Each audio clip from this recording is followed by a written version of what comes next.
Hello friends, જય સ્વામિનારાયણ. કેમ છો? સ્વાગત છે તમારું મારા કિચનમાં.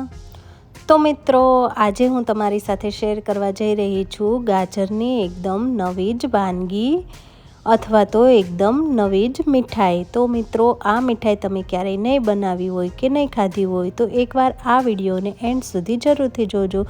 તો ચાલો આપણે રેસીપી શરૂ કરીએ. તેના માટે મેં અહીંયા 4 આવી રીતે ગાજર લઈ લીધેલા છે.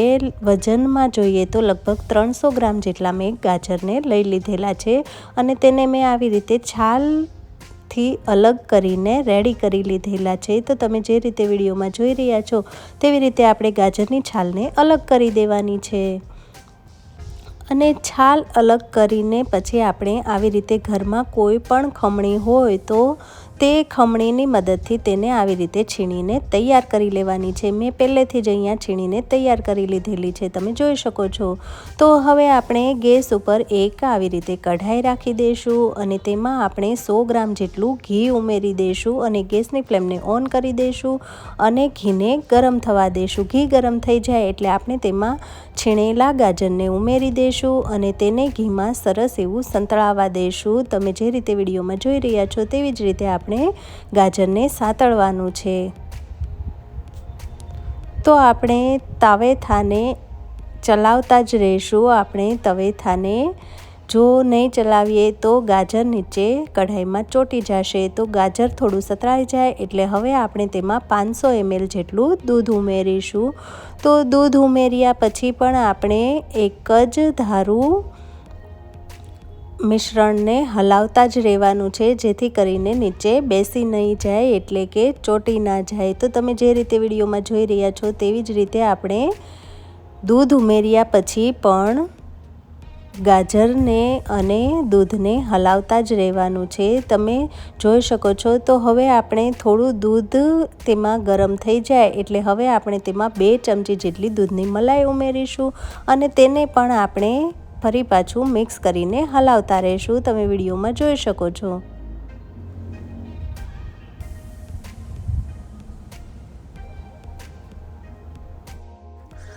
તો મિશ્રણ થોડું ઘટ્ટ થવા લાગે એટલે આપણે તેમાં ખાંડ ઉમેરીશું. ખાંડ મેં અહીંયા અડધો કપ લઈ લીધેલી છે. જો વજનથી જોઈએ તો 100 ગ્રામ જેટલી મેં ખાંડ ઉમેરી છે અને હવે આપણે ખાંડને અને આ ગાજર દૂધના મિશ્રણને પણ મિક્સ કરીને હલાવતા રહીશું. તમે જોઈ શકો છો કે હવે આપણું મિશ્રણ ઘટ્ટ થવા લાગ્યું છે.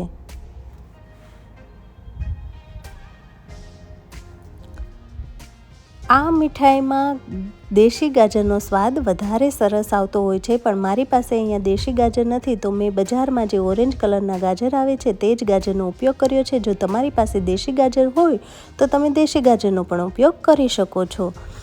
તો હવે તમે જોઈ શકો છો કે આપણું મિશ્રણ એકદમ ઘટ્ટ થવા લાગ્યું છે. તો હવે આપણે આ સ્ટેજ પર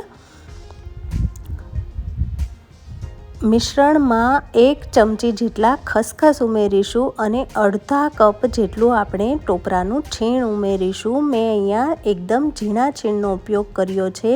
જો તમારી પાસે જાડું છીણ હોય તો તમે એનો પણ ઉપયોગ કરી શકો છો. તો હવે આપણે બધું બરાબર સરસ એવું મિક્સ કરી લેશું. તમે વિડીયોમાં જોઈ શકો છો.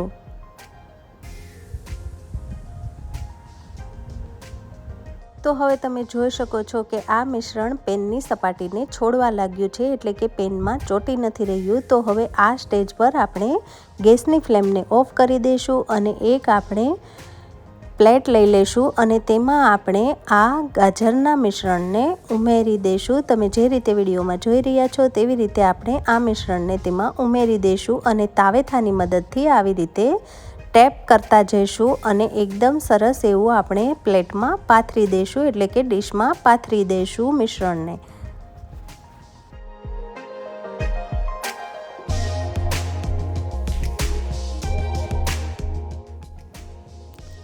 ગાજરનું મિશ્રણ પ્લેટમાં પથરાઈ જાય એટલે આપણે આવી રીતે તેના ઉપર કાજુ બદામના ટુકડાને પાથરી દઈશું અથવા તો ઉમેરી દઈશું. તમે જે રીતે વિડીયોમાં જોઈ રહ્યા છો તેવી રીતે આપણે ડ્રાયફ્રૂટને ઉપરથી નાના નાના ટુકડામાં કાપીને ઉમેરી દઈશું. તમે ચાહો તો કોઈ પણ ડ્રાયફ્રૂટને આ મિશ્રણ ઉપર ઉમેરી શકો છો. મેં અહીંયા કાજુ બદામનો યુઝ કરેલો છે. તો હવે તમે જોઈ શકો છો કે એકદમ સરસ અને સ્વાદિષ્ટ એવી આપણી ગાજરની મીઠાઈ બનીને રેડી થઈ ગઈ છે। તો હવે આપણે આ મીઠાઈને 5 થી 10 મિનિટ માટે ફ્રીઝરમાં અથવા તો ફ્રીજમાં સેટ થવા માટે રાખી દઈશું અને પછી આપણે તેમના ઉપર કટ લગાવી દઈશું। તમે જોઈ શકો છો કે આપણી મીઠાઈ કેટલી સરસ બનીને તૈયાર થઈ છે અને જેટલી તે દેખાવામાં સરસ છે તેટલી જ તેનો સ્વાદ પણ બહુ જ સ્વાદિષ્ટ છે અને એકદમ યમ્મી છે। તો મિત્રો એકવાર આ મીઠાઈ ચોક્કસથી બનાવજો, બહુ જ મજા આવશે ખાવાની। તો મિત્રો મીઠાઈને મેં 10 મિનિટ સુધી ફ્રીઝરમાં રાખી દીધેલી હતી સેટ કરવા માટે અને 10 મિનિટ પછી મેં તેને બહાર કાઢીને આવી રીતે નાના નાના ટુકડામાં પીસીસ કરી લીધેલા છે। તો ટુકડા કર્યા પછી આપણી મીઠાઈ કેટલી સરસ દેખાઈ રહી છે તો તમે જોઈ શકો છો અને આ મીઠાઈ દેખાવમાં જેટલી સરસ છે તેટલી જ તે ખાવામાં પણ સ્વાદિષ્ટ છે અને મોઢામાં મૂકતા તો પાણી પાણી જ થઈ જાય છે, એટલી સરસ આ મીઠાઈ બનીને તૈયાર થાય છે। તો મિત્રો કોઈ કલર કે માવા વગર આપણી મીઠાઈ એકદમ સરસ બનીને તૈયાર થઈ ગઈ છે। તો મિત્રો એકવાર ચોક્કસથી ટ્રાય કરજો અને જો હજુ સુધી તમે મારી ચેનલને સબસ્ક્રાઈબ નથી કરી તો મારી ચેનલને જરૂરથી સબસ્ક્રાઈબ કરજો અને મારા વિડીયોને તમારા ફેમિલી ફ્રેન્ડ્સમાં શેર કરવાનું ભૂલતા નહીં અને મારા વિડીયોને લાઈક પણ જરૂરથી કરજો। તો મિત્રો ફરી મળીએ નવી રેસીપી સાથે, ત્યાં સુધી આવજો, બાય બાય, જય સ્વામિનારાયણ।